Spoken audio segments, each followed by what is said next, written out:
For decades, Lucille Ball made the world laugh louder, harder, and more consistently than anyone else in history. But near the end, the laughter had faded. It was replaced by silence, by regret, and by a single, shattering moment that revealed everything she had been hiding. When she sat down for what would become her final, haunting interview in 1989, the fiery, chaotic redhead the world adored was gone. In her place sat a frail woman, her voice a soft whisper, her eyes carrying the unmistakable weight of a lifetime. She was the lonely queen of comedy, haunted by her past and terrified of being forgotten. What she said that day, a quiet confession, would leave everyone in the room, and millions watching, in tears. This wasn't just old age. This was a woman hollowed out by heartbreak, by loss, and by a feeling of being left behind by the very world she had helped to build. To understand her final, devastating words, you have to understand the chain of unrelenting tragedy she hid behind that iconic smiling mask. Section 1. The Curse of the Trapped Bird. The story of Lucille Ball doesn't begin with laughter.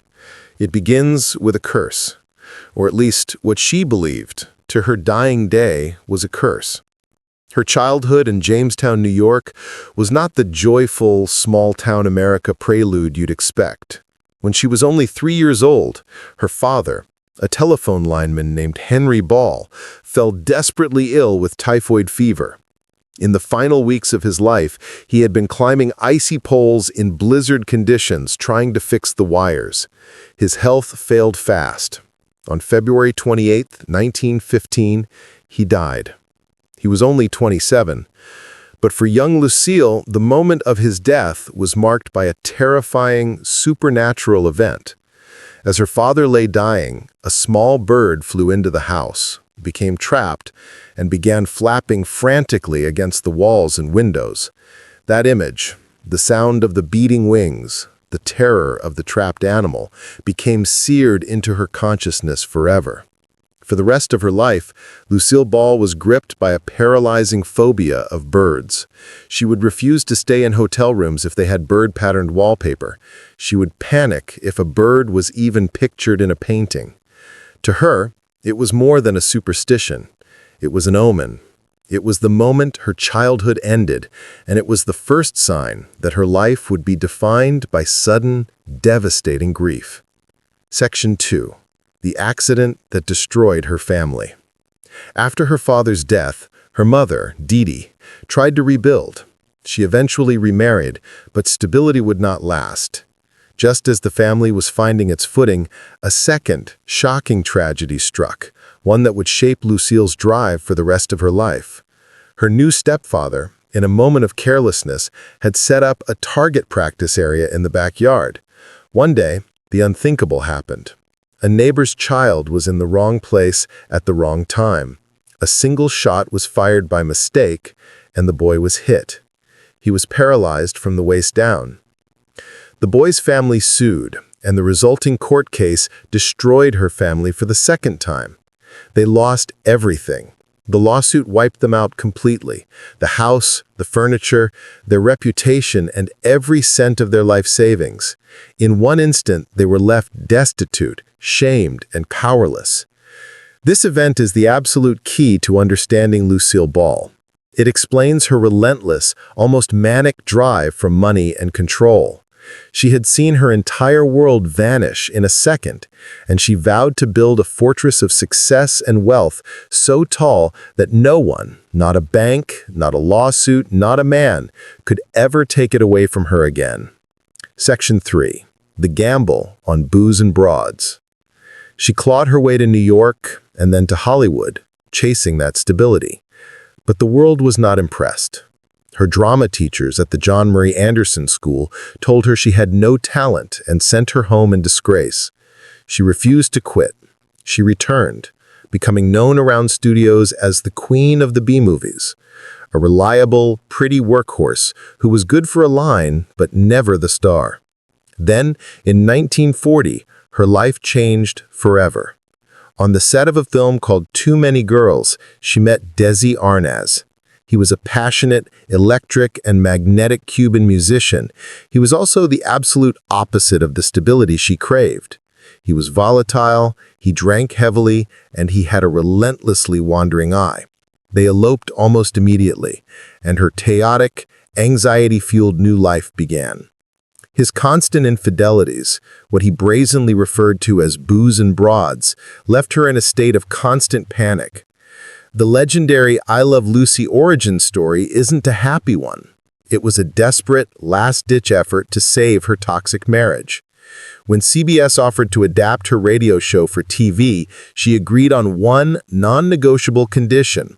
Her real-life, unfaithful husband had to be cast as her on-screen husband. The network balked, claiming audiences would never accept an interracial couple. Lucy held her ground. It was the only way she knew to keep him home, to chain him to her side. It was the ultimate gamble. Section 4. The public humiliation. The Red Scare. The gamble paid off bigger than anyone could have imagined. I Love Lucy wasn't just a hit. It was a phenomenon. At its peak, 44 million people, more than watched the president's inauguration, tuned in every Monday night. Lucy and Desi were the most famous, most beloved couple in the world. They were rich, they were powerful, and with their new company, Desilu, they had the unshakable stability she had craved her entire life. And that is when the United States government came to take it all away from her. At the absolute height of the Red Scare, when Senator Michael McCarthy was ruining careers nightly, gossip columnist Walter Winchell hinted that a famous red-headed actress was a secret communist. The next day, headlines across the country screamed, "Lucille Ball named Red." That old voter registration she'd signed years ago just to please her socialist grandfather now threatened to destroy her. This wasn't just a political problem, it was an existential one. Sponsors threatened to pull out. The empire she had built on a toxic marriage was about to collapse. The pressure was so intense, Desi Arnaz himself had to walk out in front of the live studio audience. In a moment of sheer brilliance, he faced the nervous crowd and said, "The only thing red about Lucy is her red Lillian diamond plane, and even that's not legitimate." The speech saved her career, but it was another scar, another near-death experience that proved her deepest fear. Everything she built could be gone in an instant. Section 5. The Queen Who Lost Her King. They had survived the government, but they could not survive each other. The show had been the glue, but now the fights were vicious, fueled by alcohol, jealousy, and years of betrayal. On March 3, 1960, the very next day after they finished filming their final episode together, she filed for divorce. The world was shocked, but she was simply exhausted. Their 20-year, globe-changing, toxic love story was over. But in a move that stunned Hollywood, she didn't just walk away. She bought out Desi's shares of their company, Desilu Productions, for $2.5 million. In that moment, Lucille Ball became the first woman in history to run a major Hollywood studio. She was a boss, an icon, a trailblazer. She was the most powerful woman in entertainment. But she was a lonely queen, personally broken, and now in charge of an empire she had only built to keep a man who was already gone. Section 6. The Final Failed Comeback. We jump forward to 1986. The world is different. Hollywood has moved on. Lucy is a legend, but a legend from another time, a black and white relic in a new world of color TV and edgy sitcoms. She decides to attempt one last comeback. The new show is called Life with Lucy, and it's her chance to prove to the world, and more importantly to herself, that she still has it, that she still matters. The show was a critical and commercial disaster. It was canceled after just 8 episodes. The critics weren't just unkind, they were brutal. But the public's indifference was worse. The show's failure confirmed her deepest, darkest fear. The world she had built, the audience she had loved, had finally and completely forgotten her. She was left alone in her massive Beverly Hills mansion, a lonely queen, reportedly spending her nights watching her own reruns, a ghost in the house that laughter built. Section 7. The letter that broke her. Her health was now failing. Her best friend and iconic co-star Vivian Vance was gone, having passed away from cancer years earlier. And then, the man she never stopped loving, Desi Arnaz, was dying of lung cancer. Their daughter, Lucy Arnaz, later recalled her mother's final, heartbreaking phone call with him. It was their wedding anniversary. All Lucille could manage to say over and over through uncontrollable sobs was, "I love you. I love you, Desi. I love you." He, weak and barely able to speak, whispered back, "I love you too, honey. Good luck with your show." He died 2 days later. The last light in her life, the man who was her greatest love and her greatest tormentor, was gone. But the final, heartbreaking moment was yet to come. Just days after his death, a devastated and numb Lucille attended the Kennedy Center Honors, which was being held in her honor. She was a ghost, just going through the motions. In the middle of the ceremony, a letter from Desi, which he had written just days before he died, was read aloud to the audience. It said, "I Love Lucy was the show. Viv, Fred, and I were just props. Damned good props, but props nonetheless. P.S. I Love Lucy was never just a title." The camera cut to Lucille in the audience. Her hands trembled. Her face crumpled. And in front of the world, the woman who made everyone else laugh broke down in an uncontrollable, gut-wrenching sob.